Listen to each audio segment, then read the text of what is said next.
E aí, minha gente, se você aí tá pensando em fazer uma revisão integrativa, não importa para o quê, se é para o seu trabalho de conclusão de curso, para o seu TCR, né, para um anteprojeto, para um projeto de pesquisa, para um resumo para ser publicado em evento, para um capítulo de livro, não importa. Você precisa primeiro entender o que é a revisão integrativa para aí você poder adaptar essa revisão integrativa que você fez para os diferentes formatos, tá? Então, fica nesse vídeo porque esse vídeo ele vai te ajudar bastante.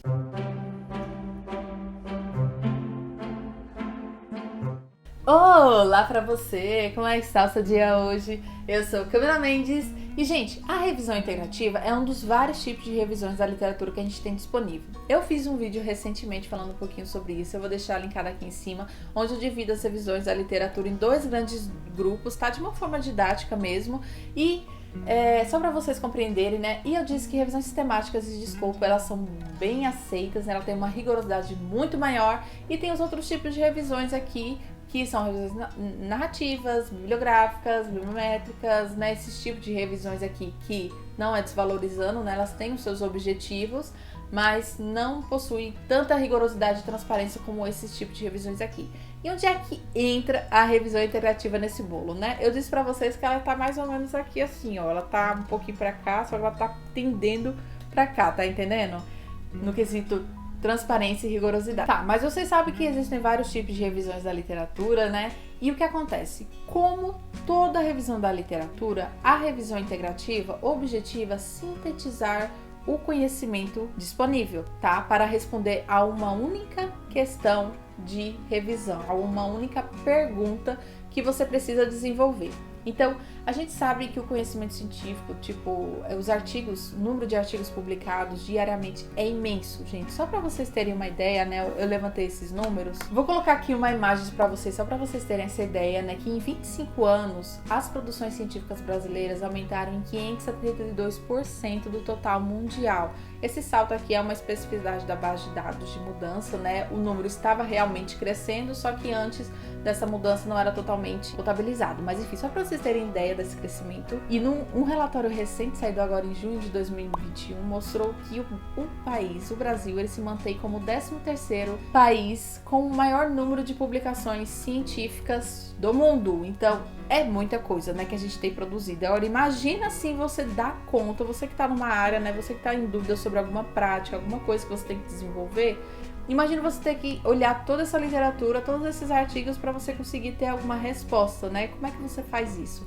Justamente aí entram as revisões da literatura, né? Para sintetizar todo esse conhecimento e nos ajudar a ter essa resposta. Vamos pensar nesse cenário que a gente está vivenciando hoje, né? Desde o ano passado, de 2020. Olha o tanto de literatura publicada a respeito desse vírus novo e a quantidade imensa, diariamente, mensalmente produzida. Então, revisões da literatura ajudam a gente a sintetizar esse conhecimento para a gente tomar as melhores decisões na prática, na gestão. Então, quando eu falo de revisão integrativa, é isso.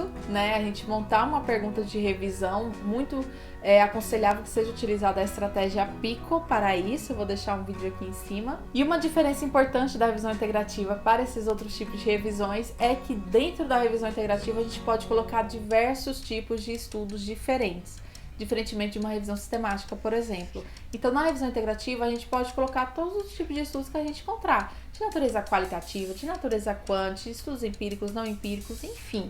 A gente pode colocar tudo no mesmo balaio para ser analisado e extrair as conclusões deles para sintetizar a melhor conclusão da nossa revisão, a melhor resposta para a sua pergunta de revisão. E qual é a principal diferença entre uma revisão integrativa, né, e revisão sistemática e revisão de escopo? É justamente nós, como pesquisadores, a nossa presença ali nas escolhas dos nossos artigos que vão compor a nossa amostra. Qualquer pesquisa científica, ela vai trabalhar com amostra, né, com sujeitos, com objetos, onde a gente vai, né, observar ou intervir para extrair os resultados e tomar as nossas conclusões a partir de uma hipótese levantada, a partir de uma pergunta, de um questionamento, né, que a gente tem. Então, quando a gente fala em revisão sistemática, a gente fala em utilizar métodos rigorosos, um passo a passo bem transparente, né, e rigoroso para responder a nossa questão de revisão.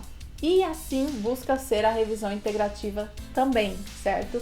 É a gente tentar seguir os passos metodológicos, então, a elaboração da pergunta, a seleção das bases de dados, a estratégia de busca, realizado nas bases, descritores, da melhor forma possível, da forma mais transparente possível para o leitor. Então, quanto mais ferramentas, eu gosto de falar assim, sabe, para ficar bem compreensível, quanto mais ferramentas das revisões sistemáticas você utilizar na sua revisão integrativa, melhor, certo? Mas a rigorosidade não é a mesma.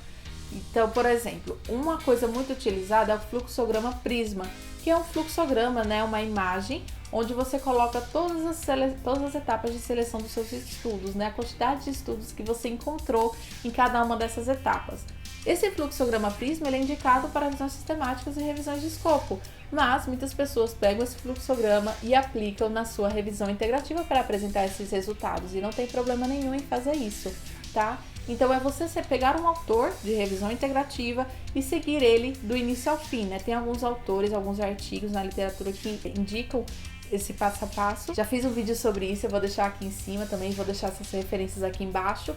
E é interessante você escolher um desses autores, desses artigos, e ver qual é o passo a passo que ele segue, você seguir esse passo a passo e colocar na sua metodologia. Não importa, tá? Novamente, se você tá fazendo um artigo científico, é na parte de metodologia do seu artigo científico. Se você está fazendo o seu TCC, é na parte de metodologia do seu TCC, assim como no seu resumo também. Então, só para exemplificar um pouco para vocês, tá, gente? Eu peguei 2 artigos aqui. Esse daqui é Promoção e Saúde Mental de Adolescentes em Países da América Latina, uma revisão integrativa da literatura, publicada na Ciência e Saúde Coletiva agora, em 2021. E só para exemplificar para vocês aqui, ó, nós temos o método, tá, da revisão, antes foi a introdução, tudo bem, finalizando com o objetivo. Então, o objetivo dele é contribuir com nananana. E aqui o método, ó, trata-se de uma revisão integrativa, os passos seguidos, né? E aqui a gente tem o autor, que ele seguiu esses passos, qual foi a escolha dele. E aqui, ó, a gente tem a questão de pesquisa, a nossa pergunta de revisão, que norteia toda a elaboração da nossa revisão. Por exemplo, aqui nós temos o que a literatura tem produzido sobre as estratégias de promoção da saúde mental de adolescentes na América Latina. Então, eles pegaram artigos publicados aqui na América Latina, né, ou nos países aqui da América Latina, e levantaram quais eram essas estratégias de promoção da saúde utilizada na questão da saúde mental dos adolescentes, certo? Então, é isso que você vai levantar na sua amostra, as estratégias de promoção da saúde. E aqui nesse outro, olha, uso das novas tecnologias e promoção da amamentação, uma revisão integrativa. A pergunta de revisão foi: quais são as redes sociais mais utilizadas e os conteúdos mais consumidos pelas mulheres que procuram apoio e esclarecimento sobre amamentação e aleitamento materno? Então, uma pergunta muito bem definida para levantar na literatura essa questão. Aí coloca as bases de dados, né? A gente tem aqui o fluxograma ó, como exemplo. E é muito legal a gente olhar exemplos, né, de artigos já publicados para a gente ter uma ideia sobre como é esse passo a passo. Então, gente, isso é uma revisão integrativa. Eu espero que esse vídeo tenha te ajudado de alguma forma. Coloca aqui embaixo o que você achou. Aproveita e dá um gostei nesse vídeo. E se inscreve aqui no canal também, tá bom? Muito obrigada por assistir. Até mais!